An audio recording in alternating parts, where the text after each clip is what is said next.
कि घायल सैनिक बेचारे थोड़े धीमे धीमे पीछे आ रहे थे।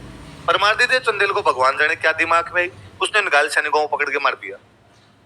पृथ्वीराज ने कहा यार तेरा तो कुछ बिगाड़ ही नहीं रहे थे, घायल सैनिक और थे, चुपचाप आ रहे थे, तू मार कैसे सकता है ऐसे। और पृथ्वीराज ने बदला लिया, उसने कहां पर अटैक कर दिया बाद में, महोब। तो पृथ्वीराज के और परमादित्य चंदेल के बीच कौन सा युद्ध होता है? महोबा पे कब्जा करता है और अपने एक बंदे को कहता है भाई तू महोबा संभाल ले। तो जिस बंदे को महोबा छोड़ के आया था उस बंदे का नाम था पंचवंत राय। क्या नाम उस बंदे का? क्या नाम है? तो महोबा का एडमिनिस्ट्रेटर किस आदमी को बना दिया गया? पंचवंत राय है ना, अपने जयपुर का राजा था। तब जयपुर को जयपुर नहीं बोलते, जयपुर को बोलते आमिर। क्या बोलते थे? और पृथ्वीराज की एक बहन की शादी इस पंचवंत राय के साथ हो रखी थी। पंचवंत राय बहन ही और हो गया, तो ये लड़ने के लिए साथ गया हुआ था। तो ये तो जीते, जीतने के बाद महोबा पे कब्जा किया और कब्जा करने के बाद कहा जीजा जी आप यहीं, आपको नहीं चलना साथ में, आप संभालो। तो महोबा किसको संभलवा दिया गया था? पंचवंत राय। याद रहेगी बात है? अच्छा, इस युद्ध को ना तो इसलिए याद किया जाता है कि पृथ्वीराज जीता था, ना इसलिए याद किया जाए कि परमादित्य चंदेल हारा था, ना इसलिए याद किया जाए कि वहां पे किसको छोड़ के आए थे? पंचवंत राय। वास्तव में यह युद्ध दो बहादुर सेनापतियों के लिए याद किया जाता है जिनके नाम थे आल्हा और उदल। क्या नाम थे? ये परमादित्य चंदेल के सेनापति। किसके सेनापति है? परमादित्य चंदेल के सेनापति है, जो युद्ध में लड़ते हुए वीर गति को प्राप्त हुए थे। परमादित्य चंदेल हारा है, आल्हा और उदल लड़ते हुए मारे गए थे। लेकिन यह शायद अपनी राजस्थान की संस्कृति की विशेषता है। हमने उन लोगों को कम याद किया जो युद्ध में जीते थे, हमने उन लोगों को ज्यादा याद किया जो भले हार गए थे पर संघर्ष किया था। अपने तमाम सेनापतियों के नाम जो आपके मुंह पे होंगे वो सारे हारे हुए सेनापति रहे होंगे। गोरा बादल, जयमल पत्ता, जैता कुंपा, आल्हा उदल, सारे के सारे हारे थे। लेकिन हम कहते हैं भाई हार भले ही गए हो, लेकिन ऐसे युद्ध में जिसमें मौत निश्चित हो, लड़ना भी तो कलेजे का काम है।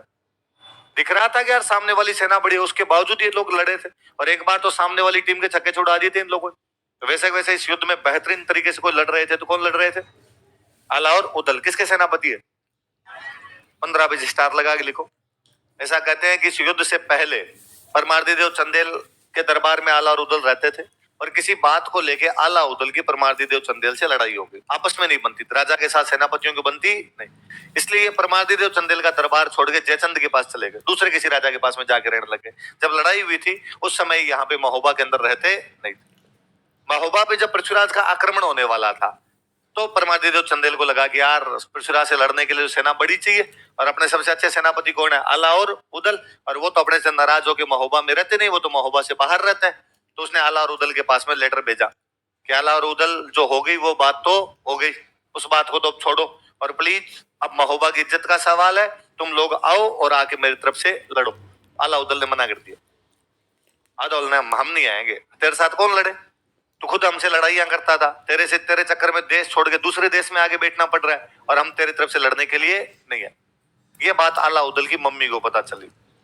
मम्मी ने आके कहा कि नहीं आल्हा उदल, इस समय जब हमारा देश दुश्मन के हमले का सामना कर रहा है, इस समय जब हमारे देश पर खतरा मंडराया हुआ है, तब आपस की लड़ाइयों पर ध्यान नहीं देना चाहिए।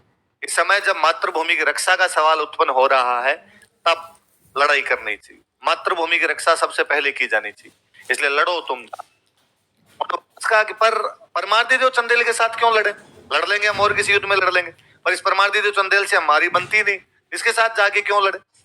उस मां ने पुनः कहा कि एक बार कौरवों को दुश्मन ने घेर लिया था। कौरव थे, कौरव 100 भाई कहीं पे लड़ने के लिए गए और उनको दुश्मन ने घेर लिया, दुश्मन मार देता। ये बात युधिष्ठिर को पता चलती है। युधिष्ठिर ने अर्जुन और भीम को कहा कि अर्जुन और भीम जाओ और जाके कौरवों को बचाओ। अर्जुन भीम ने कहा भैया दिमाग खराब है, ये कौरव जो डेली ये योजनाएं बनाते हैं कि पांडवों को कैसे मार दिया जाए, जो भिन्न भिन्न तरीकों से हमें मारने की कोशिश करते हैं, इनको बचाने जाएं। ठीक है पापा कट जाएगा, मर जाएंगे सारे के सारे। युधिष्ठिर ने कहा कि नहीं भीम, जब हम आपस में लड़ते हैं तो हम 5 हैं, वो 100 है। जब कोई तीसरा पक्ष लड़ेगा, वयम पंचम अधिकम सतकम, वयम पंचम अधिकम सतकम। वयम मतलब हम, पंचम मतलब 5, अधिकम मतलब अधिक है, 100 से 5 ज्यादा है, मतलब कितने हो गए टोटल? जब हम आपस में लड़ते हैं तो वो 100 अलग है, हम 5 अलग है, लेकिन तीसरा लड़ने आएगा उस दिन हम 105 है। घर की लड़ाइयों का फायदा कोई तीसरा पक्ष उठाना इसलिए हे आला उदल, इस समय आपस के मनमुटाव को देखने का समय नहीं है। इस समय केवल मातृभूमि की रक्षा की जानी चाहिए। जाओ लड़ो तुम। इसलिए मुझे अक्सर लगता है कि राजस्थान के बारे में एक जो स्टेटमेंट बोला जाता है कि राजस्थान वीरों की धरती है। किसकी धरती है? इस स्टेटमेंट को उल्टा कर दिया जाना चाहिए। राजस्थान वीरांगनाओं की धरती है। किसकी धरती है? अपनी यहाँ की महिलाएं इस कदर बहादुर हुई थी, कोई माताएं, बहनें, पत्नियां, बेटियां इतनी बहादुर हुई कि पुरुष बहादुर हो गया। वरना पुरुष में पूरी दुनिया में लक्षण ज्यादा होते नहीं है। महिलाएं ज्यादा लक्षण वाली थी, इसलिए पुरुषों में लक्षण मिल गए। इसलिए केवल अपने ही साहित्य में इस प्रकार की चीजें मिलेगी। लोग कहते हैं कि साहित्य समाज का दर्पण होता है। जैसा समाज होता है वैसा ही क्या होता है? साहित्य। तो आप कभी इंग्लिश की बुक्स उठाइए कोई, या किसी भी दूसरी भाषा की, फ्रेंच की बुक उठाइए, हिंदी संस्कृति उठा लीजिए आप, और उसमें महिलाओं का वर्णन पढ़िए किस प्रकार का है। महिलाओं का वर्णन दुनिया की तमाम भाषाओं में तब तब आया है, या तो श्रृंगार की बात की गई, मतलब सुंदरता की बात करनी हो तो महिला का वर्णन है, या प्रेम की बात करनी हो तो महिला का वर्णन। ये एकमात्र हमारी भाषा है जिसमें वीरता के संदर्भ में महिलाओं का वर्णन है। ये केवल हमारी भाषा जिसमें इस प्रकार के दोहे हैं कि सूत मरियो हित देश में हरख्यो बंधु समाज। सूत मतलब होता है बेटा। सूत मतलब क्या होता है? सूत मरियो हित देश में, बेटा देश के हित में मर गया। हरख्यो बंधु समाज, हरखना मतलब होता है राजी होना। हरखना मतलब क्या होता है? राज्य। हरख्यो बंधु समाज, भाई बंधु समाज के लोग गौरवान्वित महसूस करते हैं कि हमारा जो बेटा, हमारा जो भाई था वो देश के काम आया, किसी देश की रक्षा के लिए लड़ता हुआ मरा। ऐसी बात है, आज अपने आसपास का भी कोई शहीद होता है तो अपने को ठीक है उसकी मृत्यु का दुख है, पर एक वो अलग प्रकार का फील होता है कि यार हमारा जो भाई था वो किसके लिए काम आया? देश के लिए। मरने का क्या है? आदमी जोर से खिलखिला के हंसे मर जाए, मरने का क्या है? रोड क्रॉस कर रहे हैं, गाड़ी वाला ऊपर चढ़ा जाए, पर वो वाली मौत एक अलग है जब आप देश के लिए लड़ते हुए मारे जाते हैं, कि सबको अच्छा लगता है। सूत मरियो हित देश में हरख्यो बंधु समाज, मां नहीं हर की जलम दे न जतरी हर की आज। मां नहीं हर की जलम दे, मां ने जिस दिन इसको पैदा किया था तब भी इतनी राजी तो नहीं हुई थी जतरी हर की आज। उससे ज्यादा आज रहती है कि कम से कम दूध को लज्जित तो नहीं किया, मैंने जो दूध पिलाया था उसको तो कम से कम आज चुका क्या है, उस ऋण को तो चुका क्या है। ऐसे दोहे केवल और केवल अपने, इसके अलावा कहीं नहीं मिले। ये दिखाता है कि हमारी महिलाएं इस कदर बहादुर थी। अलाउद्दीन की मम्मी सिखाती है कि आपस की लड़ाइयों का फायदा कभी भी तीसरा पक्ष उठाना। और ऐसी माएं थी, ऐसी माएं कह के बेटी, पता था माँ को पृथ्वीराज की सेना बड़ी है, तो उस युद्ध में जाओगे तो मरने के चांसेस ज्यादा है, उसके बावजूद वो भेज रहे कि नहीं जाओ। ये कलंक नहीं लगना चाहिए। जिस दिन महोबा पर आक्रमण हो रहा था, महोबा के दो बेटे कहीं साइड में जाके बैठे हुए थे। दुनिया याद करेगी कि जब महोबा पे पृथ्वीराज चौहान ने याद किया था, तब उस युद्ध में पृथ्वीराज चौहान के खिलाफ लड़ने वाले दो बहादुर थे, तो कौन थे? इस महोबा के युद्ध में पृथ्वीराज के योगदान को कोई नहीं जानता। इस महोबा के युद्ध को केवल किस लिए याद किया जाता है? आला उदल यूपी एमपी के घर घर में गाए जाते हैं। बच्चे बच्चे को आला उदल की कहानियां याद है उस साइड के अंदर।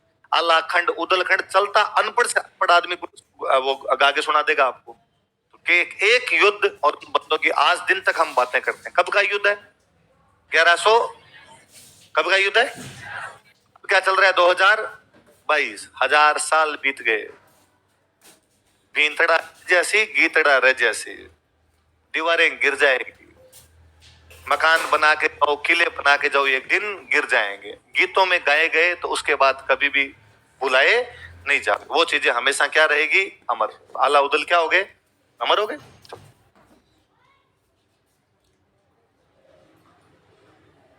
वो बंदा कौन था?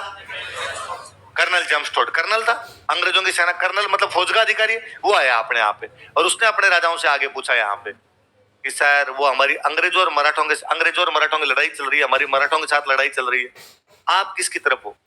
तो अपने वालों का तुम्हारी तरफ।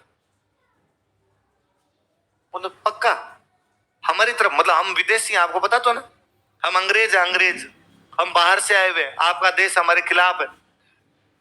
अपने वालों ने कहा कि हम तुम्हारे साथ हैं। इतने गोरे लोग कहां पड़े हाथ मिला तो तुम मराठों के खिलाफ क्यों जाओगे? मराठों के पक्ष में क्यों नहीं जाओगे? क्योंकि मराठों ने अपने राजस्थान को तबाह कर रखा था। तबाह, गांव गांव में आग लगा रहे थे मराठे। मराठे इन दिनों में अपने लुटेरे वाली भूमिका में भयंकर तरीके से पहुंचे हुए थे। इसलिए राजस्थान का हर आदमी मराठों से परेशान था। और जैसे हमें लगा कि मराठों के खिलाफ अंग्रेज लड़ रहे हैं, हमने हाथों हाथ अंग्रेजों के साथ में संधियां की।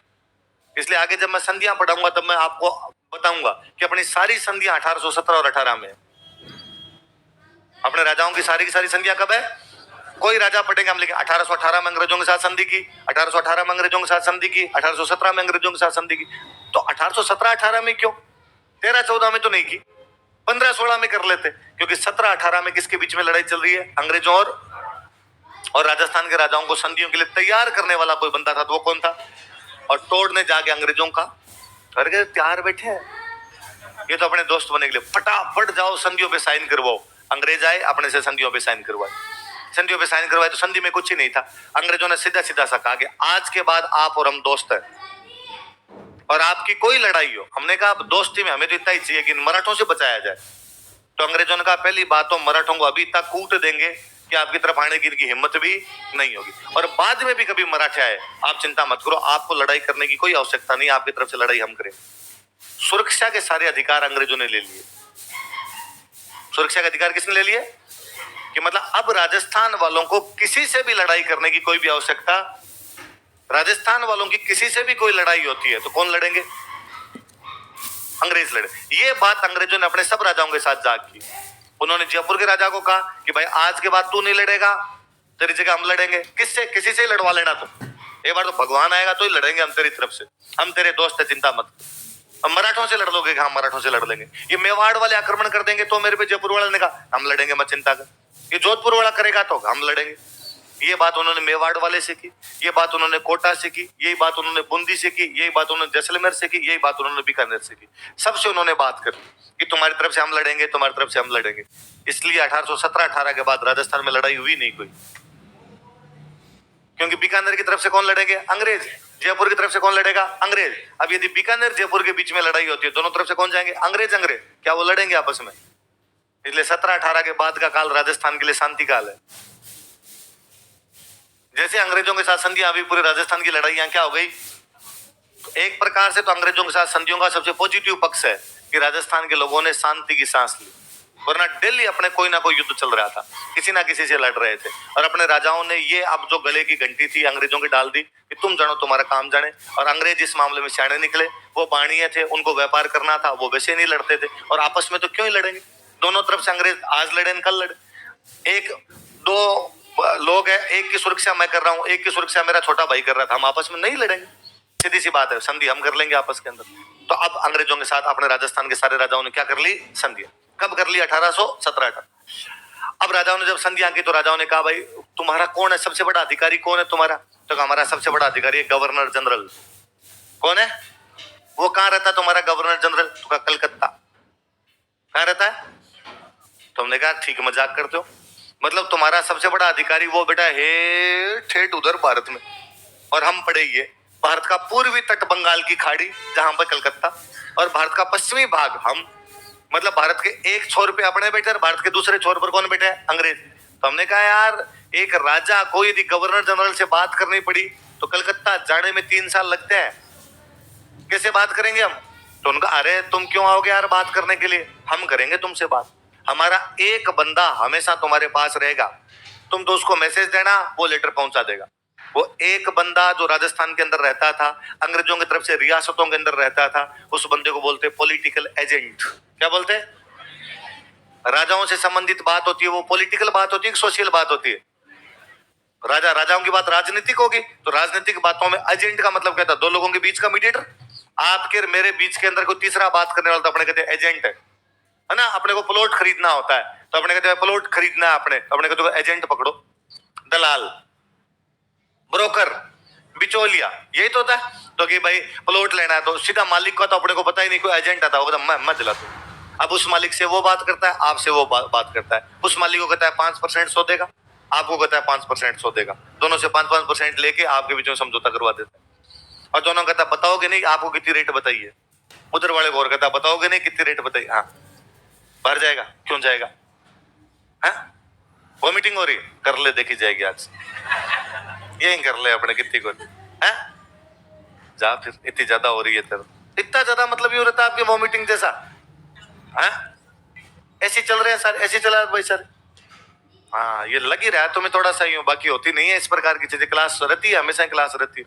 ये कई बच्चों की यूं, जैसे मेरे था कि मैं छोटा था तब मेरे बस में बैठते ही वो मीटिंग होती, कि बस में बिठाया नहीं, वॉमिटिंग भी नहीं, तो संतरे वाली गोलियां साथ लेके चलते थे।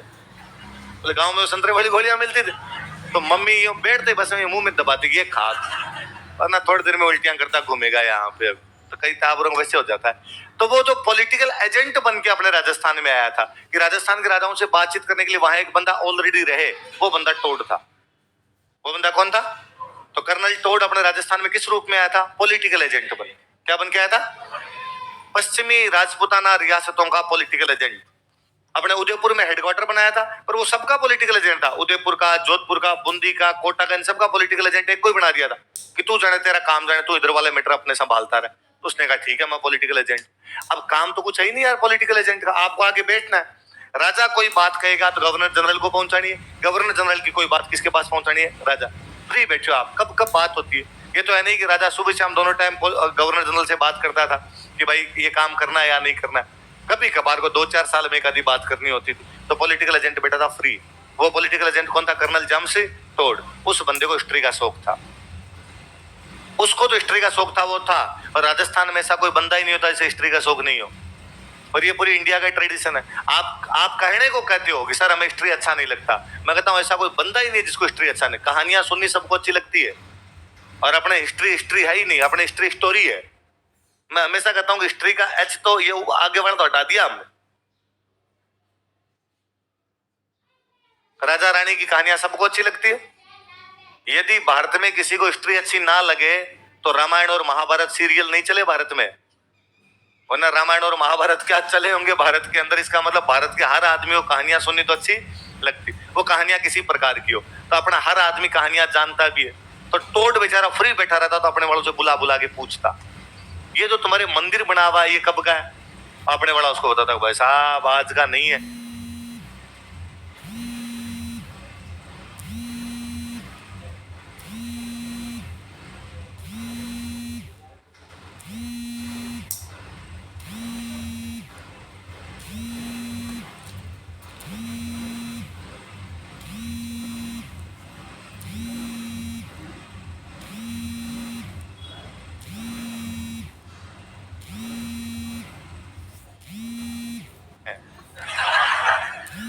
नहीं तो उसने कहा बहुत पुराना बोल।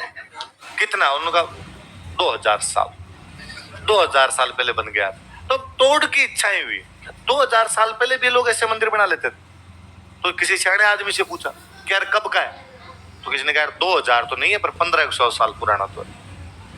1500 साल पहले तुम्हारी इस प्रकार की बिल्डिंग बन गई थी। उसने कोई बुक में चेक की, तो उसे लगा यार 1500 नहीं, पर 1001 साल पुरानी बिल्डिंग तो ये इस बुक के अंदर और लिखी हुई। उसे इंटरेस्ट आया यार 1000 साल पहले भी इन लोगों का पॉलिटिकल सिस्टम था, उस सिस्टम के अंदर इस प्रकार की बिल्डिंगें भी बनाते थे।